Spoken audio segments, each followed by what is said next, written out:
ನೀವು ಯೋಚಿಸಲು ಪ್ರಾರಂಭಿಸಿದರೆ ಪ್ರಪಂಚದ ವಿಚಿತ್ರತೆ ನಿಮಗೆ ಅನುಭವವಾಗುತ್ತದೆ. ನಮ್ಮಂತಹ ಕಾಂಪ್ಲೆಕ್ಸ್ ಜೀವಿಗಳು ಬರೀ ಕಾಕತಾಳೀಯವಾಗಿ ಸೃಷ್ಟಿಯಾಗಿದ್ದರೆ ಅದಕ್ಕಿಂತ ಕಾಂಪ್ಲೆಕ್ಸ್ ಆಗಿ ಈ ಪ್ರಪಂಚ ವರ್ಕ್ ಆಗುತ್ತಿರಬಹುದು. ಇಂದು ನಾವು ಪ್ರಪಂಚದ ಬಗ್ಗೆ ತಿಳಿದದ್ದು ಅತಿ ಸ್ವಲ್ಪ ವಿಷಯವಾದರೂ ಆ ತಿಳಿದ ವಿಷಯಗಳೆಲ್ಲ ನಮ್ಮನ್ನು ಅಚ್ಚರಿಗೊಳಿಸಿದಂಥವೇ. ಇಂದಿಗೂ ಈ ಪ್ರಪಂಚದಲ್ಲಿ ನಮ್ಮನ್ನು ಬೆರಗುಗೊಳಿಸಿದಂತಹ ಅನೇಕ ಪ್ರಶ್ನೆಗಳಿವೆ.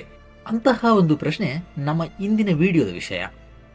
ನಮ್ಮ ಭೂಮಿ ಸೂರ್ಯನಿಗೆ ಸುತ್ತು ಬರುತ್ತಿದೆ, ಆದರೆ ನಮ್ಮ ಸೌರಮಂಡಲ ಮಿಲ್ಕಿವೇನ ಮಧ್ಯದಲ್ಲಿರುವ ಸ್ಯಾಜಿಟೇರಿಯಸ್ ಎ ಸ್ಟಾರ್ ಎಂಬ ಬ್ಲ್ಯಾಕ್ ಹೋಲ್ಗೆ ಸುತ್ತು ಬರುತ್ತಿದೆ. ಅಷ್ಟೇ ಅಲ್ಲ, ನಮ್ಮ ಸೂರ್ಯನಂತೆ ಅದೆಷ್ಟೋ 100 ಬಿಲಿಯನ್ ನಕ್ಷತ್ರಗಳು, ಧೂಳು, ಧೂಮಕೇತು, ಮೋಡಗಳು ಈ ಮಿಲ್ಕಿವೇನಲ್ಲಿ ಸುತ್ತು ಹಾಕುತ್ತಿದೆ. 2000 ವರ್ಷಗಳ ಹಿಂದೆ ನಮ್ಮ ಗ್ಯಾಲಕ್ಸಿ ಮಾತ್ರ ವಿಶ್ವ ಎಂದು ನಾವು ನಂಬಿದ್ವಿ. ಆದರೆ ನಮ್ಮ ಮಿಲ್ಕಿವೇ ಮಾತ್ರ ಪ್ರಪಂಚವಾ? ಖಂಡಿತವಾಗಿಯೂ ಅಲ್ಲ. ಮಿಲ್ಕಿವೇನಂತೆಯೇ 2 ಟ್ರಿಲಿಯನ್ ಅಂದರೆ 2 ಲಕ್ಷ ಕೋಟಿ ಗ್ಯಾಲಕ್ಸಿಗಳು ಈ ವಿಶ್ವದಲ್ಲಿದೆ. ಅದು ಒಂದು ಊಹೆಗೂ ನಿಲುಕದ ಸಂಖ್ಯೆ. ಅದೇ ಕಾರಣಕ್ಕೆ ಅದನ್ನು ಒಂದು ಪರದೆಯ ಮೇಲೆ ತೋರಿಸಲು ಸಾಧ್ಯವಿಲ್ಲ. ಇದರೊಂದಿಗೆ ಈ ವಿಶ್ವದ ಅಗಾಧತೆಯ ಕುರಿತು ನಿಮಗೆ ಅಂದಾಜಾಗಿರಬಹುದೆಂದು ನಾನು ಭಾವಿಸುತ್ತೇನೆ. ಆದರೆ ನಾವು ಕಾಣುವ ಪ್ರೋಟಾನ್, ನ್ಯೂಟ್ರಾನ್, ಎಲೆಕ್ಟ್ರಾನ್, ನಕ್ಷತ್ರಗಳು, ಗ್ಯಾಲಕ್ಸಿಗಳು, ಗ್ರಹಗಳು ಎಲ್ಲವೂ ಈ ವಿಶ್ವದ ಬರೀ 5% ಮಾತ್ರ ಎಂದು ನಾನು ಹೇಳಿದರೆ? ಹೌದು, ಉಳಿದ 95% ವಿಶ್ವ ಬೇರೆ ವಿಷಯಗಳಿಂದ ಮಾಡಲ್ಪಟ್ಟಿದೆ. ಅಂದರೆ 68% ಡಾರ್ಕ್ ಎನರ್ಜಿ ಮತ್ತು ಉಳಿದ 27% ಡಾರ್ಕ್ ಮ್ಯಾಟರ್ನಿಂದ ತುಂಬಿದೆ. ಹೌದು, ಇದರಲ್ಲಿನ ಡಾರ್ಕ್ ಮ್ಯಾಟರ್ನ ವಿಚಾರದೊಳಕ್ಕೆ ನಾವಿಂದು ಹೋಗಲಿದ್ದೇವೆ. ಡಾರ್ಕ್ ಮ್ಯಾಟರ್ ಏನೆಂದು ನಮಗೆ ಇಂದಿಗೂ ತಿಳಿದಿಲ್ಲ. ನಮಗೆಂದಿಗೂ ಅವುಗಳನ್ನು ಕಾಣಲು ಸಾಧ್ಯವಾಗುವುದಿಲ್ಲ. ಅವು ಬೆಳಕಿನೊಂದಿಗೆ ಇಂಟರಾಕ್ಟ್ ಮಾಡುವುದಿಲ್ಲ ಎಂಬುದೇ ಅದಕ್ಕೆ ಮುಖ್ಯ ಕಾರಣ. ಇಲ್ಲಿ ಬೆಳಕೆಂದರೆ ಎಲ್ಲಾ ತೆರನಾದ ಎಲೆಕ್ಟ್ರೋಮ್ಯಾಗ್ನೆಟಿಕ್ ವೇವ್ಗಳು ಎಂದಾಗಿದೆ. ಡಾರ್ಕ್ ಮ್ಯಾಟರ್ ಅನ್ನು ಡಿಟೆಕ್ಟ್ ಮಾಡಲು ಅದೆಷ್ಟೋ ಪ್ರಯೋಗಗಳು ನಡೆದಿದೆ ಮತ್ತು ಇಂದಿಗೂ ನಡೆಯುತ್ತಿದೆ. ಆದರೆ ಇಂದಿಗೂ ನಮಗೆ ಅದನ್ನು ಕಂಡುಹಿಡಿಯಲು ಸಾಧ್ಯವಾಗಿಲ್ಲ. ಅಲ್ಲ, ಅದಕ್ಕೆ ನಿಜವಾಗಿಯೂ ಈ ಡಾರ್ಕ್ ಮ್ಯಾಟರ್ ಎಂಬುದು ಈ ಪ್ರಪಂಚದಲ್ಲಿ ಇದೆಯೇ? ನಾವು ಇಲ್ಲಿಯವರೆಗೆ ಡಿಟೆಕ್ಟ್ ಮಾಡಲು ಸಾಧ್ಯವಾಗದ ಒಂದು ವಸ್ತುವನ್ನು ನಾವು ಯಾವ ಆಧಾರದ ಮೇಲೆ ಅದರ ಇರುವಿಕೆಯನ್ನು ನಂಬುತ್ತಿದ್ದೇವೆ?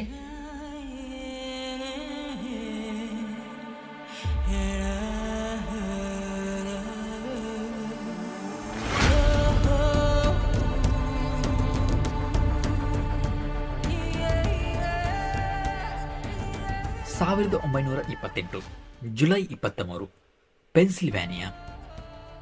ಅಂದು ಮೇರಿ ರಾಬಿನ್ ಹುಟ್ಟಿದ್ರು. ಸಣ್ಣ ವಯಸ್ಸಿನಿಂದಲೇ ನಕ್ಷತ್ರ ಆಕಾಶಗಳು ಆ ಮಗುವನ್ನು ಅಚ್ಚರಿಪಡಿಸಿತ್ತು. ಇದೇ ಕಾರಣಕ್ಕೆ ತನ್ನ 14ನೆಯ ವಯಸ್ಸಿಗೆ ಒಂದು ಟೆಲಿಸ್ಕೋಪ್ ಅನ್ನು ರಾಬಿನ್ ಅವರು ನಿರ್ಮಿಸಿದ್ರು. ಖಗೋಳಶಾಸ್ತ್ರಜ್ಞೆಯಾಗುವುದು ಅವಳ ಕನಸಾಗಿತ್ತು. ಅದೇ ಕನಸು ಅವಳನ್ನು ತಲುಪಿಸಿದ್ದು ನ್ಯೂಯಾರ್ಕ್ನ ವಾಸೆರ್ ಕಾಲೇಜಿಗೆ. ರಾಬಿನ್ ರವರ ಆದರ್ಶವಾಗಿದ್ದ ಮಾರಿಯೋ ಮಿಚೆಲ್ ಕೂಡ ಅದೇ ಕಾಲೇಜಿನಲ್ಲಿ ತಮ್ಮ ವಿದ್ಯಾಭ್ಯಾಸವನ್ನು ಪೂರ್ಣಗೊಳಿಸಿದ್ರು. ನಂತರದಲ್ಲಿ ಕಾರ್ನೆಲ್ ಯೂನಿವರ್ಸಿಟಿಯಿಂದ ಆಸ್ಟ್ರೋನಮಿಯಲ್ಲಿ ಮಾಸ್ಟರ್ಸ್ ಡಿಗ್ರಿಯನ್ನು, ಜಾರ್ಜ್ ಟೌನ್ ಯೂನಿವರ್ಸಿಟಿಯಿಂದ PhDಯನ್ನು ರಾಬಿನ್ ಅವರು ಪಡೆದರು. ನಂತರದಲ್ಲಿ 1965ರಲ್ಲಿ ರಾಬಿನ್ ರವರು ಕಾರ್ನೆಗಿ ಇನ್ಸ್ಟಿಟ್ಯೂಟ್ಗೆ ಬಂದರು. ಅಂದು ರಾಬಿನ್ ಮತ್ತು ತನ್ನ ಸಹೋದ್ಯೋಗಿಯಾದ ಕೆನ್ ಫೋರ್ಡಮ್ ಆಕಾಶ ವೀಕ್ಷಣೆಯಲ್ಲಿ ನಿರತರಾಗಿದ್ದರು. ಗ್ಯಾಲಕ್ಸಿಗಳು, ಅದರಲ್ಲಿರುವ ನಕ್ಷತ್ರಗಳನ್ನು ಅವರು ವೀಕ್ಷಿಸುತ್ತಿದ್ದರು. ಗ್ಯಾಲಕ್ಸಿಯಲ್ಲಿನ ನಕ್ಷತ್ರಗಳು ಎಷ್ಟು ವೇಗವಾಗಿ ಸುತ್ತುತ್ತಿದೆ ಎಂದು ಅವರು ಯೋಚಿಸುತ್ತಿದ್ದರು. ಅದನ್ನು ಲೆಕ್ಕ ಹಾಕಲು ಅವರೊಂದು ಯಂತ್ರವನ್ನು ಕಂಡುಹಿಡಿದಿದ್ದರು. ಗುರುತ್ವಾಕರ್ಷಣೆ ಅಂದರೆ ಗ್ರಾವಿಟಿ ಹೆಚ್ಚಾಗಿರುವ ಪ್ರದೇಶದಲ್ಲಿ ಚಲನೆಯ ವೇಗ ಜಾಸ್ತಿಯಾಗಿರುತ್ತದೆ ಮತ್ತು ಗ್ರಾವಿಟಿ ಕಡಿಮೆ ಇರುವ ಪ್ರದೇಶದಲ್ಲಿ ಚಲನೆಯ ವೇಗ ಕಡಿಮೆ ಇರುತ್ತದೆ ಎಂದು ಅವರು ತಿಳಿದಿದ್ದರು. ಅದಕ್ಕೆ ಮುಖ್ಯ ಉದಾಹರಣೆ ನಮ್ಮ ಸೌರಮಂಡಲ. ಅದೇ ಕಾರಣಕ್ಕೆ ನಕ್ಷತ್ರಗಳಲ್ಲಿನ ಈ ಚಲನೆಯ ವ್ಯತ್ಯಾಸವನ್ನು ಲೆಕ್ಕ ಹಾಕುವುದು ಅವರ ಮುಖ್ಯ ಗುರಿಯಾಗಿತ್ತು. ಅಂದು ಅವರು ನಕ್ಷತ್ರಗಳ ವೇಗವನ್ನು ಲೆಕ್ಕ ಹಾಕಲು ಪ್ರಾರಂಭಿಸಿದರು. ಆದರೆ ಅಲ್ಲಿ ಮೂಡಿ ಬಂದ ಉತ್ತರ ಅವರನ್ನು ಬೆಚ್ಚಿ ಬೀಳಿಸಿತ್ತು. ಗ್ಯಾಲಕ್ಸಿಯಲ್ಲಿನ ಎಲ್ಲಾ ನಕ್ಷತ್ರಗಳು ಒಂದೇ ವೇಗದಲ್ಲಿ ಚಲಿಸುತ್ತಿದೆ. ಅದೆಂದರೆ ಬ್ಲ್ಯಾಕ್ ಹೋಲ್ನ ಅತಿ ಹತ್ತಿರದಲ್ಲಿ ಮತ್ತು ಬ್ಲ್ಯಾಕ್ ಹೋಲ್ಗೆ ಅತಿ ದೂರದಲ್ಲಿ ಸುತ್ತು ಹಾಕುತ್ತಿರುವ ನಕ್ಷತ್ರಗಳ ವೇಗ ಒಂದೇ ಆಗಿತ್ತು. ಇದಾದ ನಂತರ ಅವರು ಬೇರೆ ಗ್ಯಾಲಕ್ಸಿಗಳನ್ನು ಗಮನಿಸಿದರು. ಆದರೆ ಅವರು ಗಮನಿಸಿದ ಎಲ್ಲಾ ಗ್ಯಾಲಕ್ಸಿಗಳಲ್ಲಿಯೂ ನಕ್ಷತ್ರಗಳ ಚಲನೆ ಇದೇ ರೀತಿಯದ್ದಾಗಿತ್ತು. ನಮ್ಮ ಫಿಸಿಕ್ಸ್ ಅನ್ನು ಉಪಯೋಗಿಸಿ ಅದನ್ನು ಹೇಗೆ ಲೆಕ್ಕ ಹಾಕುವುದೆಂದೇ ಅವರಲ್ಲಿನ ಮುಖ್ಯ ಪ್ರಶ್ನೆಯಾಗಿತ್ತು. ನಂತರದಲ್ಲಿ ಬೇರೊಂದು ವಿಷಯವನ್ನು ಕೂಡ ಅವರು ಗಮನಿಸಿದರು. ಗ್ಯಾಲಕ್ಸಿಗಳಲ್ಲಿ ನಕ್ಷತ್ರಗಳ ಮಾಸ್ ಉಂಟು ಮಾಡಿದ ಗ್ರಾವಿಟಿ ಆಧಾರದ ಮೇಲೆ ಗ್ಯಾಲಕ್ಸಿಗಳಿಗಿರಬಹುದಾದ ರೂಪವನ್ನು ಅವರು ವಿಜುವಲೈಸ್ ಮಾಡಿದರು. ಆದರೆ ಅಲ್ಲಿಯೂ ಅವರಿಗೆ ಸಿಕ್ಕಿದ ಉತ್ತರ ತುಂಬಾ ಭಿನ್ನವಾಗಿತ್ತು.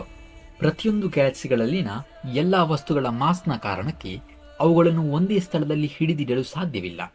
ಅದೆಂದರೆ ನಾವು ಕಾಣುವ ನಕ್ಷತ್ರಗಳು ಮತ್ತು ಇತರೆ ವಸ್ತುಗಳು ಮಾತ್ರವೇ ಆ ಗ್ಯಾಲಕ್ಸಿಯಲ್ಲಿರುವುದಾದರೆ ಅದು ಆ ಗ್ಯಾಲಕ್ಸಿಯಿಂದ ದೂರ ಸರಿದು ಬಿಡುತ್ತದೆ. ಕಾರಣ ಆ ನಕ್ಷತ್ರಗಳನ್ನು ಹಿಡಿದಿಡಲು ಬೇಕಾದ ಭಾರ ಮತ್ತು ಗ್ರಾವಿಟಿ ಅಲ್ಲಿಲ್ಲ. ಹೀಗೆ ನಮಗೆ ಅರ್ಥವಾಗದ್ದು ಗ್ರಾವಿಟಿಯನ್ನು ಹಿಡಿದಿಟ್ಟಂತಹ ಯಾವುದೋ ಒಂದು ವಿಷಯ ಅಲ್ಲಿದೆ ಎಂದು ಅವರಿಗೆ ಅರ್ಥವಾಗಿತ್ತು. ಇದುವೇ ಡಾರ್ಕ್ ಮ್ಯಾಟರ್ನ ಮೊದಲ ಆಧಾರವಾಗಿತ್ತು. ಆದರೆ ರಾಬಿನ್ ರವರು ಡಾರ್ಕ್ ಮ್ಯಾಟರ್ ಅನ್ನು ಕಂಡುಹಿಡಿದವರಲ್ಲಿ ಮೊದಲಿಗರಲ್ಲ. ವರ್ಷಗಳ ಹಿಂದೆ ಫ್ರಿಕ್ಸ್ ವಿಗಿ ಎಂಬ ವಿಜ್ಞಾನಿ ನಕ್ಷತ್ರಗಳ ಈ ಅಸ್ವಾಭಾವಿಕ ವೇಗವನ್ನು ಗುರುತಿಸಿದ್ರು. ನಮಗೆ ಕಂಡುಹಿಡಿಯಲು ಸಾಧ್ಯವಾಗದ ಒಂದು ಮ್ಯಾಟರ್ ಅಲ್ಲಿದೆ ಎಂದು ನಂಬಿದ್ರು. ಅವರೇ ಈ ಡಾರ್ಕ್ ಮ್ಯಾಟರ್ ಎಂಬ ಹೆಸರನ್ನು ನೀಡಿದ್ದು. ಅಂದು ಗ್ಯಾಲಕ್ಸಿಗಳಲ್ಲಿ ಇರುವ ಒಂದು ವಸ್ತುವಾಗಿ ಮಾತ್ರ ಅವರದನ್ನು ಕಂಡುಹಿಡಿದಿದ್ರು. ಆದರೆ ರೂಬಿನ್ ರವರು ಡಾರ್ಕ್ ಮ್ಯಾಟರ್ ಎಂಬುದು ಗ್ಯಾಲಕ್ಸಿಗಳಲ್ಲಿ ಇರುವ ಪದಾರ್ಥವಾಗಿ ಮಾತ್ರ ಕಂಡುಹಿಡಿಯಲಿಲ್ಲ. ಬದಲಾಗಿ ಅದು ನಮ್ಮ ಸುತ್ತಮುತ್ತ ಸೌರವ್ಯೂಹದಲ್ಲೂ ಭೂಮಿಯಲ್ಲೂ ಇದೆ. ಅದು ನಮ್ಮ ಶರೀರದ ಹೊರಗೂ ಒಳಗೂ ಇದೆ ಎಂದಿದ್ದರು. ಆದರೆ ಏನೇ ಡಾರ್ಕ್ ಮ್ಯಾಟರ್ ಎಂಬ ಪ್ರಶ್ನೆಗೆ ನಮಗಿಂದೂ ಉತ್ತರ ಲಭಿಸಿಲ್ಲ. ಇದನ್ನು ಕಂಡುಹಿಡಿಯಲು ಅನೇಕ ಪ್ರಯೋಗಗಳು ನಡೆದಿವೆ ಮತ್ತು ಇಂದಿಗೂ ನಡೆಯುತ್ತಿದೆ. ಆದರೆ ವಿಜ್ಞಾನ ಲೋಕಕ್ಕೆ ಇದೇನು ಮೊದಲಲ್ಲ. ನಮಗೆ ಉತ್ತರ ಸಿಗದ ಅದೆಷ್ಟೋ ಪ್ರಶ್ನೆಗಳಿಗೆ ನಾವು ಉತ್ತರ ಕಂಡುಹಿಡಿದಿದ್ದೇವೆ. ಅದರಂತೆಯೇ ಭವಿಷ್ಯದಲ್ಲಿ ನಮಗೆ ಡಾರ್ಕ್ ಮ್ಯಾಟರ್ ಏನೆಂಬುದು ಕೂಡ ಅರ್ಥವಾಗಬಹುದು. ಬಹುಶಃ ನಾವು ಇಲ್ಲಿಯವರೆಗೆ ಕಂಡುಹಿಡಿದಿದ್ದೆಲ್ಲವೂ ಸುಳ್ಳಾಗುವ ಸಾಧ್ಯತೆ ಇದೆ. ಇಲ್ಲದಿದ್ದರೆ ಡಾರ್ಕ್ ಮ್ಯಾಟರ್ ಎಂಬುದು ಈ ಪ್ರಪಂಚದಲ್ಲೇ ಇರಲಿಕ್ಕಿಲ್ಲ. ಬಹುಶಃ ಈ ವಿಶ್ವ ನಾವು ಯೋಚಿಸಿದಂತೆ ವರ್ಕ್ ಆಗುತ್ತಿಲ್ಲವಾಗಿರಬಹುದು. ಅದೆಂದರೆ ಈ ವಿಶ್ವದ ಕುರಿತು ನಾವು ನಂಬಿದ್ದೆಲ್ಲವೂ ಸುಳ್ಳಾಗಿರುವ ಸಾಧ್ಯತೆ ಇದೆ. ಯಾಕಂದ್ರೆ ನಾನು ಮೊದಲೇ ಹೇಳಿದ ಹಾಗೆ ನಮ್ಮಂತಹ ಕಾಂಪ್ಲೆಕ್ಸ್ ಜೀವಿಗಳನ್ನು ಅಚಾನಕ್ಕಾಗಿ ಈ ಪ್ರಪಂಚ ಸೃಷ್ಟಿಸಿದ್ರೆ ಅದಕ್ಕಿಂತ ಕಾಂಪ್ಲೆಕ್ಸ್ ಆಗಿ ಈ ಪ್ರಪಂಚ ವರ್ಕ್ ಆಗುತ್ತಿರಬಹುದು.